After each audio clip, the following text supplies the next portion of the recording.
For a long time, the story most people have been told about money has been fairly simple. Getting your finances in order is framed as a test of character, centered on willpower, discipline, and the ability to say no to temptation. But that story is incomplete because the evidence increasingly suggests that for most people, financial stability is not a moral challenge at all, but an engineering one. Many people have experienced the frustration of watching a budget break down despite genuine effort.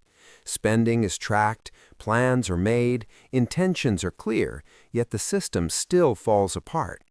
When this happens, it's easy to assume the failure is personal, even though this experience is extremely common and shared by many. Conventional advice usually urges people to try harder and be more disciplined.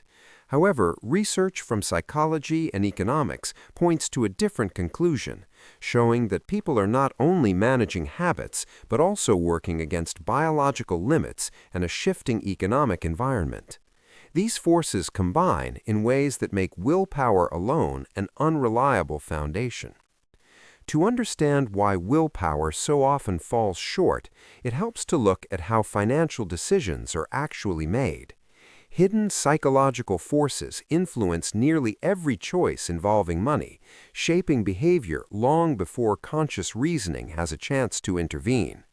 These forces are constant and operate quietly in the background.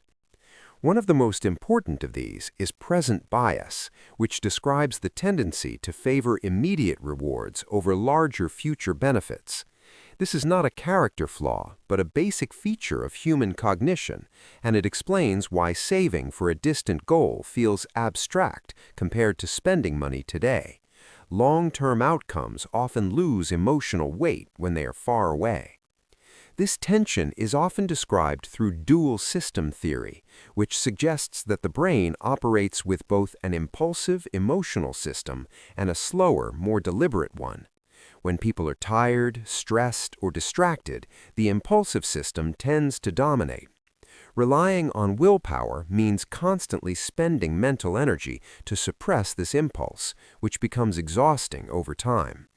Financial stress intensifies this problem by consuming the very cognitive resources needed for good decision-making.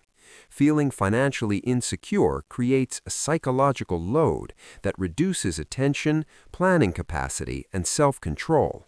In this state, it becomes measurably harder to make long-term financial choices, reinforcing a cycle that willpower alone struggles to break. These internal pressures exist alongside significant changes in the external economic landscape. Over recent decades, structural shifts have reduced the share of income held by the middle of the population, while essential costs have risen faster than wages.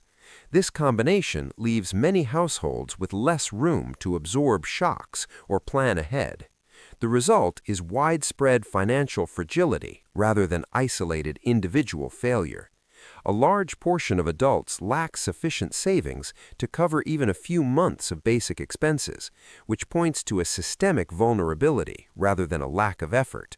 The environment itself has become less forgiving of small mistakes. When internal psychology pushes towards short-term thinking and external conditions make saving more difficult, simply trying harder becomes an unrealistic strategy. Research suggests a more effective approach is to reframe the problem entirely. Financial instability is better understood as a design problem, and design problems can be solved through thoughtful systems.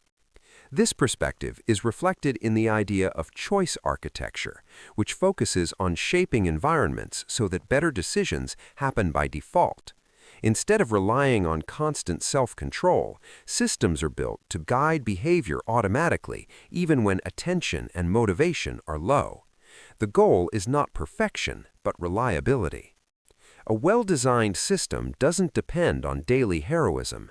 It works quietly in the background, ensuring that important actions occur even on difficult days.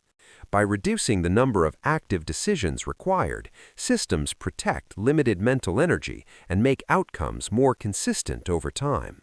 In practical terms, this can mean routing money automatically before it can be spent, building buffers to absorb inevitable surprises, and structuring defaults so that saving happens unless someone actively chooses otherwise.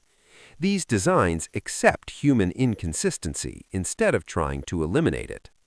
This shift also changes the definition of success in personal finance. Rather than focusing solely on maximizing wealth, financial well-being becomes about stability, control, and freedom. It's about meeting basic needs reliably and creating space to make choices that support a meaningful life. A systems-based approach transforms money management from a constant struggle into a supportive framework. Instead of fighting impulses, people operate within an environment designed to align everyday behavior with long-term goals. Over time, this reduces stress and increases resilience. The central insight is a subtle but important shift in perspective. Financial stability is less about forcing discipline and more about building structures that work with human behavior. By focusing on design rather than self-control, the path forward becomes calmer, more realistic, and more sustainable. This material is intended for educational and informational purposes only. It does not constitute financial advice, and individuals should consider their own circumstances or consult a qualified professional before making financial decisions.